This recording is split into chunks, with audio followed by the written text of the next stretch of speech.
In comedy, there used to be teams, usually two people. That was a very regular thing, and the typical arrangement was that one of them was the straight man and the other was a fool. In the vaudeville era, the comedy team was expected in every show, and that spilled over into the silent movies, and later, the talkies.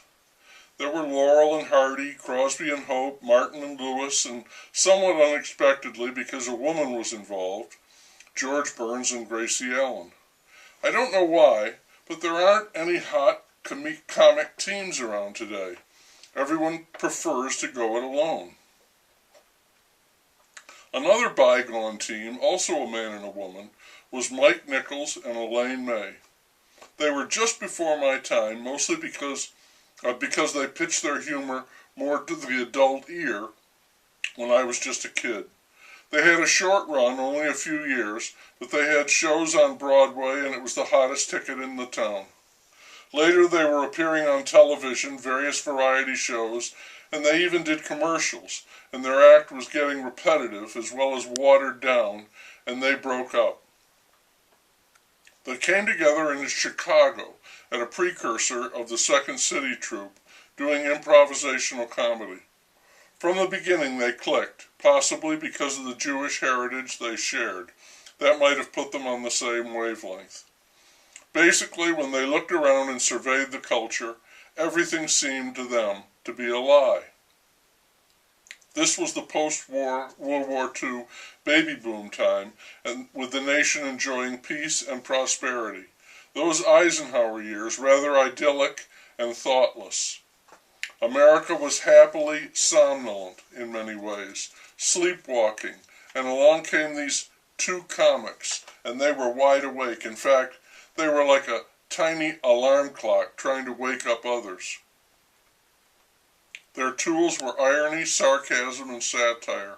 They were very cool, understated, subversive, and hip, and audiences enjoyed being in on the conversation as well as the joke. They definitely had a kind of snob appeal. They were not for everyone. Their humor was urban-centered and very urbane, sophisticated. Each skit for them was an idea which they carefully incubated for a few minutes. I've been watching a number of their routines lately, thanks once again to that marvel that is the internet. They have many admirers, including Steve Martin and Lily Tomlin, who do not hesitate to toss the word genius at them. I do appreciate the quality and novelty of their act, but I can't say I like all of it.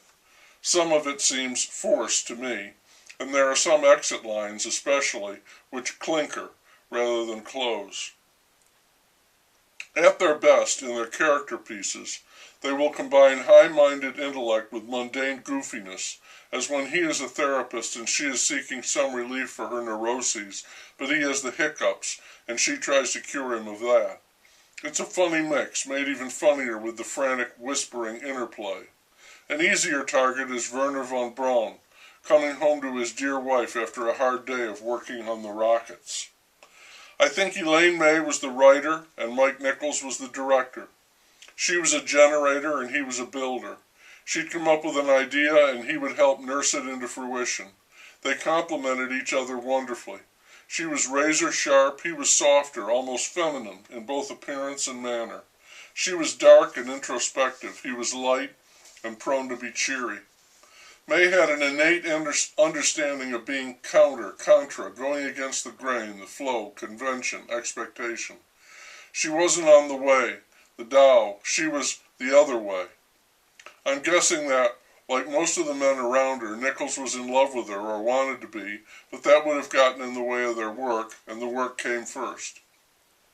They were both married several times, and both had brilliant careers. He is a director on stage and in film. She is a writer and director. He died a few years ago.